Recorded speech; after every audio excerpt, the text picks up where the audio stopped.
Қайырлы күн, құрметті көрермен, менің каналыма қош келдіңіздер. Бүгін сіздермен ешқандай да атылып кетпейтін әрі уксуссыз, аспиринсіз жасалынатын ащы салаттардың бірі аджика жасайтын боламыз. Кобра деп те атайды. Видеоны соңына дейін қарап, міндетті түрде жасап көріңіздер. Жасалу жолы өте оңай, сіздерге ұнайтынына сенімдімін.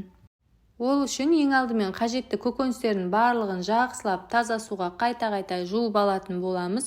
Және де қызанақты, болгар бұрышын, чеснокты, содан соң 3 немесе 4 дана ащы бұрышымызды дайындап аламыз. Барлығын осылайша видеода көріп тұрғандарыңыздай бөліктерге бөліп, блендердің көмегімен немесе мясорубканың көмегімен осылайша өткізіп алатын боламыз.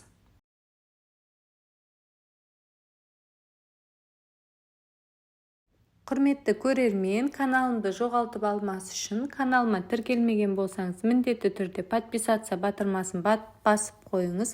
Және де тегін лайктарыңызды аямай басып, пікірлеріңізді қалдырып отыруды ұмытпаңыздар.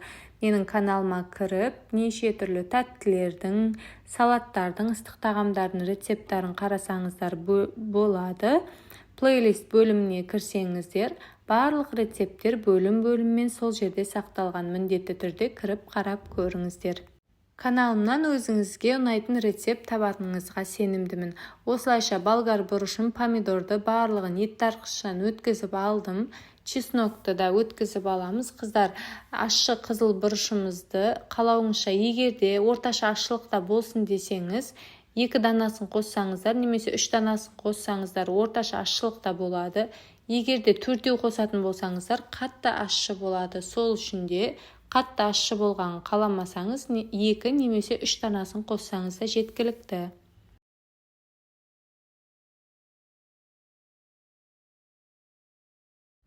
Осылайша салатқа қажетті барлық қоспаларымызды ет тартқыштан өткізіп алдық.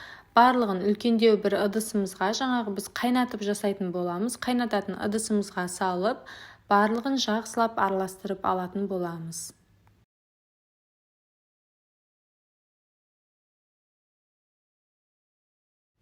Барлығын араластырып болғаннан соң, үстіне сұйық майымызды және де қантты, содан соң дәміне қарай тұз қосатын боламыз. Мен мұнда әзірге 2 ас қасық тұз қостым.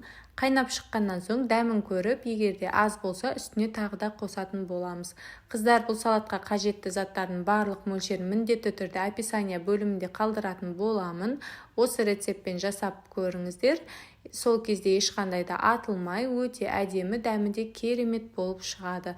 Осылайша барлық тұз қантының барлығын қосып тағы да жақсылап араластырып аламыз.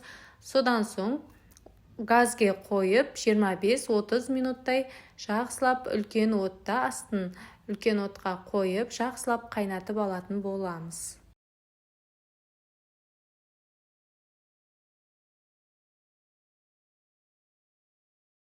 Неке қыздар, бізде аджика 25-30 минут осындай жоғарғы отта қайнап шықты. Осылайша астын жай қоймай жоғарғы отта жақсылап қайнататын боламыз. Осымен біздің салатымыз дайын.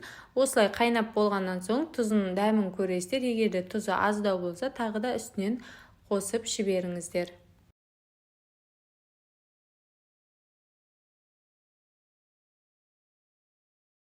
Дайын болған аджика салатымызды міндетті түрде алдын ала стерилденген банкамызға құйып шығамыз.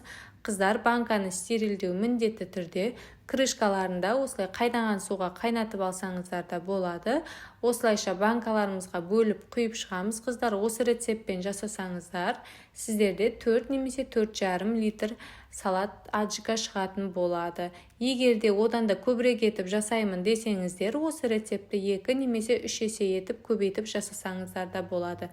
Қыздар, бұл банканың атылып кетпеуінің бірден бір себебі де крышкасын жақсылап жабу қажет. Сол кезде сіздердің банкаларыңыз ешқандай да атылмайды. Осылайша банкаларға бөліп құйып алып, крышкаларын жауып шығамыз.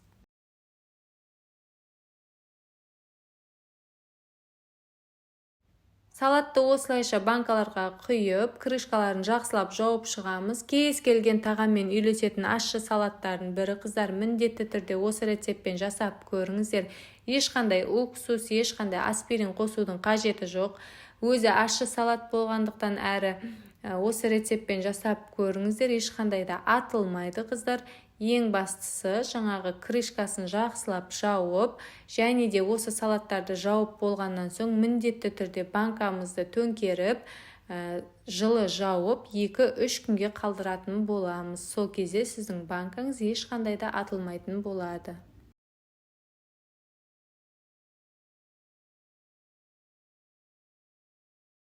Банкаларымызды жаңағыдай крышкасын жауып болғаннан соң осылайша төңкеріп, жылы жерге 2 немесе 3 күнге қалдыратын боламыз қыздар.